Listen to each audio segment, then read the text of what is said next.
നമസ്കാരം, എല്ലാവരെയും ഞാൻ ഈ വീഡിയോയിലേക്ക് സ്വാഗതം ചെയ്യുന്നു. എല്ലാവർക്കും ഈശ്വരാനുഗ്രഹം കിട്ടട്ടെ എന്ന് പ്രാർത്ഥിക്കുന്നു. ഞാൻ ഈ വീഡിയോയിൽ പറയുന്ന വിഷയം ആയില്യം നക്ഷത്രക്കാരുടെ മുൻജന്മത്തിലുള്ള വിശേഷമാണ് ഈ വീഡിയോയിൽ ഞാൻ പറയുന്നത്. ഈ ആയില്യം നക്ഷത്രക്കാർ സർപ്പദേവതകളുടെ ആനുകൂല്യം പറ്റുന്നവരാണ്. ഈ ആയില്യം നക്ഷത്രക്കാർ അപ്പോൾ ഈ നക്ഷത്രക്കാർ കഴിഞ്ഞ ജന്മത്തിൽ ആരായിരുന്നു, ഇവരുടെ പൂർവജന്മ രഹസ്യം എന്താണ് എന്നൊക്കെ നമുക്ക് വീഡിയോയിൽ പറയാൻ സാധിക്കുന്ന കാര്യമാണ്.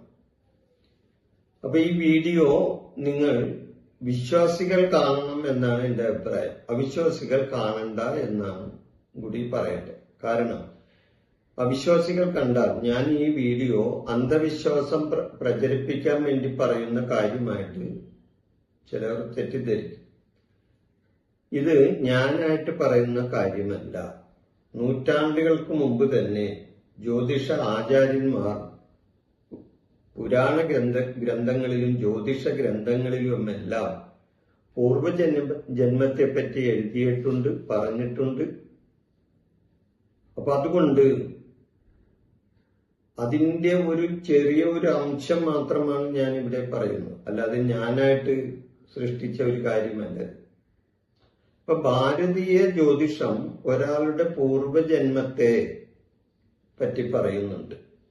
19-ാം നൂറ്റാണ്ടിലെ ഗ്രന്ഥങ്ങളിലും പാരമ്പര്യ ജ്യോതിഷ ചിന്തകളിലും പൂർവജന്മ കാര്യങ്ങൾ പറയുന്നുണ്ട്. ഒരാളുടെ ജാതകത്തിലെ 9-ാം ഭാവം കൊണ്ടും 5-ാം ഭാവം കൊണ്ടും 12-ാം ഭാവം കൊണ്ടും ഒരാളുടെ ജാതകത്തിൽ ഈ ഭാവങ്ങൾ നോക്കിയാൽ അയാൾ പൂർവജന്മത്തിൽ ആരായിരുന്നു എന്ന് നമുക്ക് പറയാൻ സാധിക്കും, ഒരു ജ്യോത്സ്യന് പറയാൻ സാധിക്കും. അപ്പോൾ ഇതൊരു വ്യക്തിയെ ഉദ്ദേശിച്ചുകൊണ്ടല്ല ഇത് ഇവിടെ പറയുന്നത്.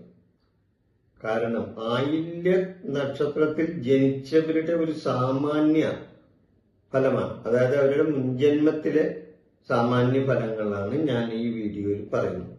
അല്ലാതെ ഒരു വ്യക്തിയെ സംബന്ധിച്ച് അദ്ദേഹത്തിന്റെ ഗ്രഹനിലയും ജനിച്ച സമയവും ഇതെല്ലാം ഒക്കെ ഒത്തുനോക്കി പഠിച്ചാലേ ഇതിന്റെ ഈ പറയുന്ന കാര്യങ്ങൾ പൂർണ്ണമാവുകയുള്ളൂ.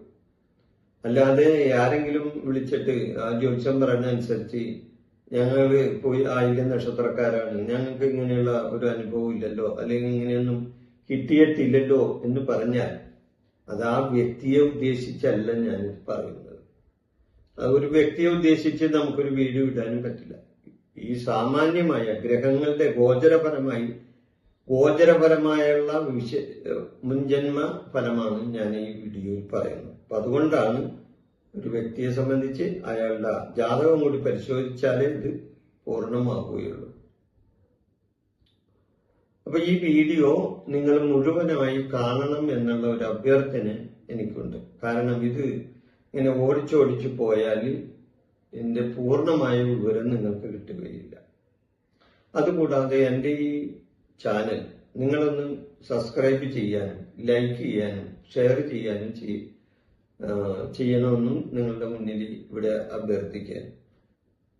ഷെയർ ചെയ്ത് കൊടുത്താൽ, നിങ്ങളുടെ മറ്റ് ബന്ധുക്കൾക്കോ സുഹൃത്തുക്കൾക്കോ ഒക്കെ ഷെയർ ചെയ്ത് കൊടുത്താൽ അത് വളരെ നല്ല കാര്യമായിരിക്കും. കാരണം ആ സുഹൃത്തുക്കളും ഓരോ നക്ഷത്രങ്ങളിൽ ജനിച്ചവരായിരുന്നല്ലോ, അല്ലെ? നിങ്ങളുടെ ബന്ധുക്കളായാലും സുഹൃത്തുക്കളായാലും അവരൊക്കെ ഓരോരോ നക്ഷത്രങ്ങളിൽ ജനിച്ചവരാണ്. ഓരോരോ നക്ഷത്രങ്ങളുടെയും മുൻജന്മ കാര്യങ്ങൾ ഞാൻ ഈ വീഡിയോയിൽ പറയുന്നുണ്ട്, ഓരോ വീഡിയോയിലും പറയുന്നുണ്ട്. അപ്പൊ അത് അവർക്ക് ഷെയർ ചെയ്ത് കൊടുത്താൽ വളരെ നല്ലതായിരിക്കും. അപ്പോൾ വളരെ നിഗൂഢതകൾ നിറഞ്ഞ ഒരു പൂർവജന്മമാണ് ഈ ആയില്യം നക്ഷത്രക്കാർക്കുള്ളത്. നിഗൂഢതകൾ നിറഞ്ഞ പൂർവജന്മം, സർപ്പദേവതകളുടെ അനുഗ്രഹം, ഇതെല്ലാം ഈ നക്ഷത്രക്കാരിൽ കാണാവുന്നതാണ്. സർപ്പദേവതയായ സർപ്പം ദേവതയായ ഒരു നക്ഷത്രമാണ് ആയില്ല. ഇത് ഞാൻ നേരത്തെ തന്നെ പറഞ്ഞു. ജ്യോതിഷത്തിലെ ഏറ്റവും നിഗൂഢതകൾ നിറഞ്ഞ നക്ഷത്രങ്ങളിൽ ഒന്നാണ് ആയില്ല. സർപ്പങ്ങൾ ദേവതയായ, അതേപോലെ തന്നെ ബുധൻ അധിപനായ ഈ നക്ഷത്രത്തിൽ ജനിച്ചവർക്ക് അസാമാന്യമായ ബുദ്ധിശക്തിയും കഴിവും ഉള്ളവരായിരിക്കും. ഇവരുടെ 5ാം ഭാവം കൊണ്ട്, അതായത് ഇവരുടെ 5ാം ഭാവം എന്ന് പറഞ്ഞാൽ വൃശ്ചികൻ രാശിയാണ്. അപ്പൊ വൃശ്ചികൻ രാശി കൊണ്ട് ചിന്തിച്ചാൽ ഇവർ കഴിഞ്ഞ ജന്മത്തിൽ നല്ല വിഷചികിത്സകർ ആയിരിക്കാനാണ് സാധ്യത. അതായത് നല്ലൊരു വിഷവൈദ്യന്മാർ ആയിരിക്കും ഇവരുടെ 5ാം ഭാവം കൊണ്ട് ചിന്തിക്കുകയാണെങ്കിൽ. മറ്റുള്ളവർക്ക് അസാധ്യമെന്ന് കരുതുന്ന പല കാര്യങ്ങളും ഇവർക്ക് കഴിഞ്ഞ ജന്മത്തിൽ ചെയ്തു തീർക്കാൻ കഴിഞ്ഞിട്ടുള്ള വ്യക്തികളാണ് ഈ പൂയം നക്ഷത്രക്കാർ. ഇവരുടെ 9ാം ഭാവം അത് മീനൻ രാശിയാണ്. അപ്പൊ 9ാം ഭാവം കൊണ്ട് ചിന്തിച്ചാൽ ഇവർ പൂർവ്വജന്മത്തിൽ ആത്മീയ കാര്യങ്ങളിലും ക്ഷേത്ര കാര്യങ്ങളിലും ഒക്കെ കൈകാര്യം ചെയ്തിരുന്നവരായിരിക്കും എന്നും മനസ്സിലാക്കാം. അതായത് ആത്മീയ കാര്യങ്ങളും ക്ഷേത്ര കാര്യങ്ങളെല്ലാം കൈകാര്യം ചെയ്തിരുന്നവരായിരിക്കാനാണ് സാധ്യത. ഇവരുടെ 9ാം ഭാവം കൊണ്ട് ചിന്തിച്ചാൽ. ഇവരുടെ 12ാം ഭാവം കൊണ്ട് ചിന്തിച്ചാൽ അത് മിഥുനൻ രാശിയാണ്. 12ാം ഭാവം. ഇവർ മുൻജന്മത്തിൽ നല്ല സംസാരപ്രിയരോ അല്ലെങ്കിൽ ഈ രഹസ്യങ്ങൾ കൈകാര്യം ചെയ്തിരുന്ന ദൂതന്മാരോ ആയിരിക്കാം. ഈ ദൂതന്മാര് രഹസ്യങ്ങൾ കൈമാറുന്നവരായിരിക്കുമല്ലോ, ഇല്ലേ? അപ്പോ ദൂതന്മാർ ആയിരിക്കാൻ സാധ്യതയുണ്ട്. രഹസ്യങ്ങൾ കൈകാര്യം ചെയ്യുന്ന ദൂതന്മാർ ആയിരിക്കാനാണ് സാധ്യത. ജ്യോതിഷപരമായി മറ്റ് ചിന്തകൾ കൊണ്ട് ഇവർ കഴിഞ്ഞ ജന്മത്തിൽ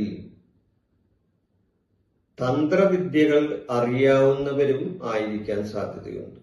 തന്ത്രവിദ്യകൾ ബുദ്ധിപരമായ നീക്കങ്ങളിലൂടെ രാജഭരണത്തെ സഹായിച്ച വ്യക്തികളായിരിക്കാനും സാധ്യതയുണ്ട് ഇവർ കഴിഞ്ഞ ജന്മത്തിൽ.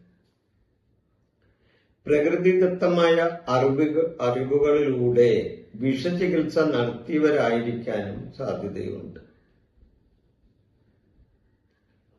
അതുകൂടാതെ വലിയ സമ്പത്തോ അല്ലെങ്കിൽ രഹസ്യങ്ങളോ സംരക്ഷിച്ചിരുന്ന വിശ്വസ്തനായ ഒരു വ്യക്തിയോ ആകാനും സാധ്യതയുണ്ട് ഇവരുടെ 12ാം ഭാവം കൊണ്ട് ചിന്തിച്ചാൽ. അപ്പോൾ പലപ്പോഴും ഇവർക്ക് ലഭിക്കുന്ന സ്വപ്നങ്ങളും അതുപോലെ നിമിത്തങ്ങളും മുൻജന്മത്തിന്റെ സൂചനകളാണ്. ഇവരുടെ മുൻജന്മത്തിന്റെ സൂചനകളായിരിക്കും ഇവർക്ക് പലപ്പോഴും സ്വപ്നങ്ങളും നിമിത്തങ്ങളുമായി വരുന്നത്. ശത്രുക്കളെ ബുദ്ധിപൂർവം നേരിടാനുള്ള കഴിവും ഇവർക്ക് ആ പൂർവപുണ്യ ജന്മം കൊണ്ട് ഇവർക്ക് ലഭിച്ചിട്ടുള്ളതാണ്. അതായത് ഈ ജന്മം ഇവർക്ക് ശത്രുക്കളെ നേരിടാൻ കഴിവുള്ളവരായിരിക്കും. ആ കഴിവ് അവർക്ക് പൂർവജന്മത്തിൽ നിന്നും കിട്ടിയ ഒരു കഴിവിന്റെ ബാക്കി പത്രമാണ്. ഇപ്പൊ പൊതുവെ ഈ ആയില്യ നക്ഷത്രക്കാർ സർപ്പങ്ങളുടെ, ഞാൻ പറഞ്ഞില്ല, സർപ്പങ്ങളുടെ നക്ഷത്രമാണ് ദേവത നക്ഷത്രം. സർപ്പങ്ങളുടെ ദേവതയാണ് ഈ നക്ഷത്രത്തിന്റെ ദേവത. അപ്പൊ സർപ്പങ്ങൾ ആരാണ്? ഭൂമിക്കുടയവരാണ്, ഇല്ലേ? സർപ്പങ്ങൾ ഭൂമിക്കുടയവരാണ്. സർപ്പങ്ങളില്ലാത്ത ഭൂമി ഉണ്ടാവില്ല. അവരെ സംരക്ഷിച്ചാൽ, അവർക്ക് വേണ്ട കാര്യങ്ങൾ കൊടുത്താൽ തീർച്ചയായിട്ടും അവർ സർവേശ്വരങ്ങൾ തരുന്ന ആളായിരിക്കും. ഇവര് സർവേശ്വര്യങ്ങൾ, ഈ സർപ്പദേവതകൾ അവരെ സംരക്ഷിച്ചിരിക്കുന്നവർക്ക് ഐശ്വര്യം കൊടുക്കുന്നവരായിരിക്കും. ഇപ്പൊ പൊതുവെ നല്ല ഒരു നക്ഷത്രം തന്നെയാണ് ആയില്യ നക്ഷത്രം. ഈ നക്ഷത്രക്കാരുടെ പൂർവജന്മ കാര്യങ്ങൾ ഇവിടെ പറഞ്ഞുകൊണ്ട് ഈ വിഷയം ഞാനിവിടെ അവസാനിപ്പിക്കുന്നു. നിങ്ങൾക്ക് നന്ദി, നമസ്കാരം.